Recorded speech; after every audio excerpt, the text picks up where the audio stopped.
Hi guys, welcome back to the channel. Today we are going to talk about the toll rates and why they keep going up. Now, Jamaica has some first world highways, some of the best highways in the Caribbean. But these are toll roads. We're talking about Highway 2000. Now, back in the early 2000s when Jamaica was looking to build these highways, they entered into concession agreements to build the highways.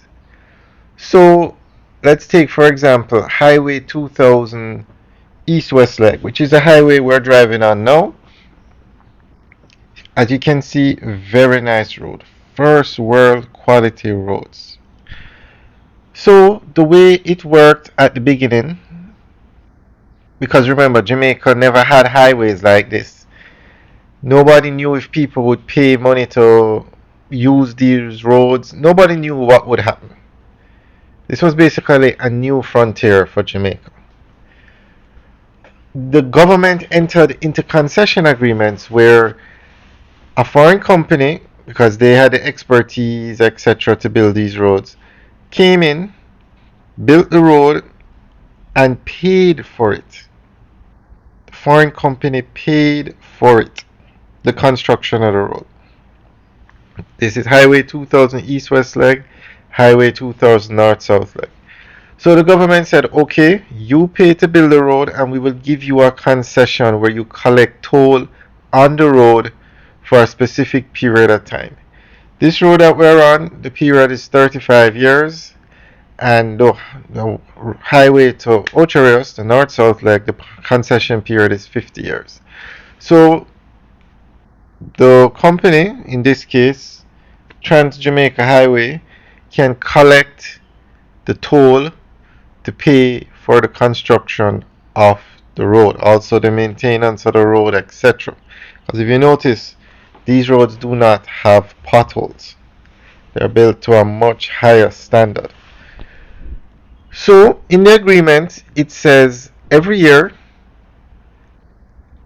the concessionaire can get a review of the rates. And if they are going to adjust the rates, it will take effect in July. There's a specific date in July. I think the first date, it's like the first Friday of July is the date it will take effect. Something like that. So that is why every July the rates go up. And the rates are actually going up.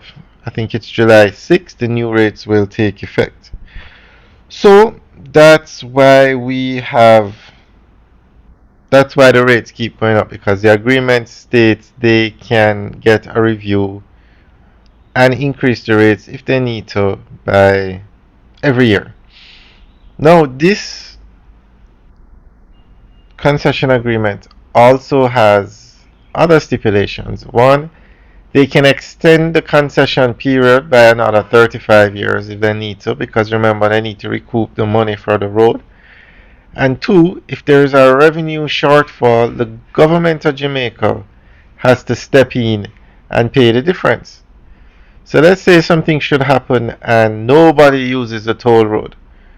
The government of Jamaica would be responsible for paying X amount every year to for the to the company for building the road.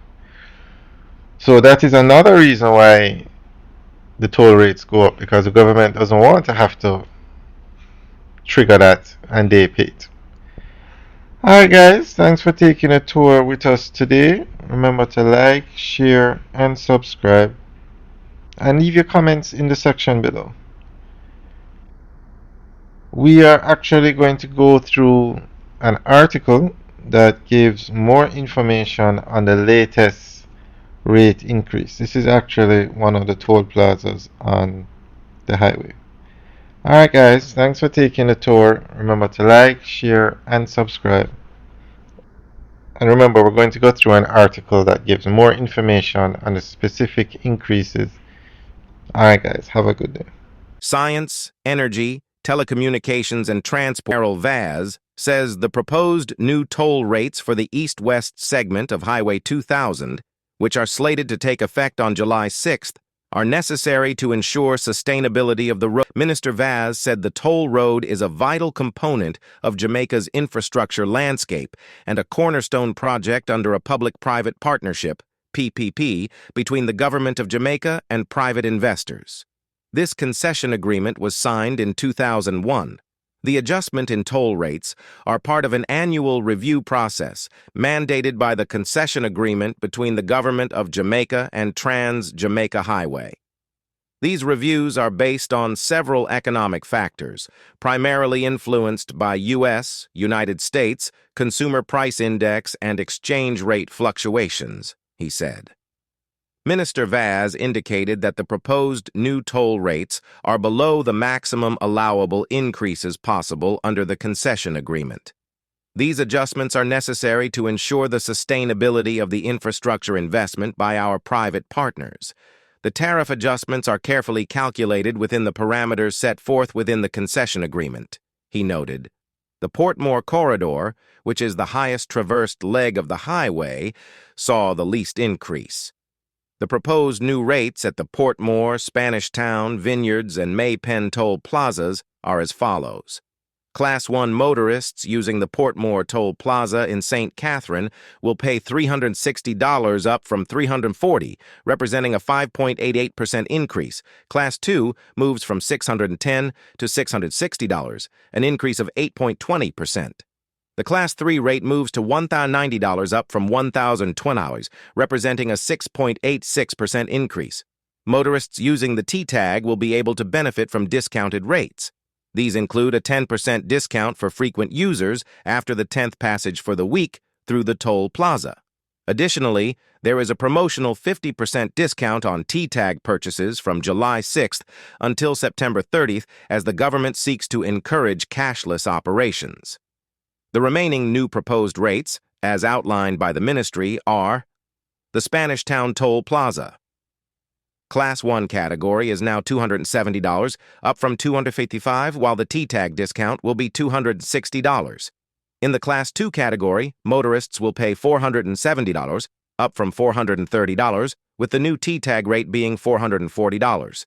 For Class 3 vehicles, the rate moves to $800, up from $750.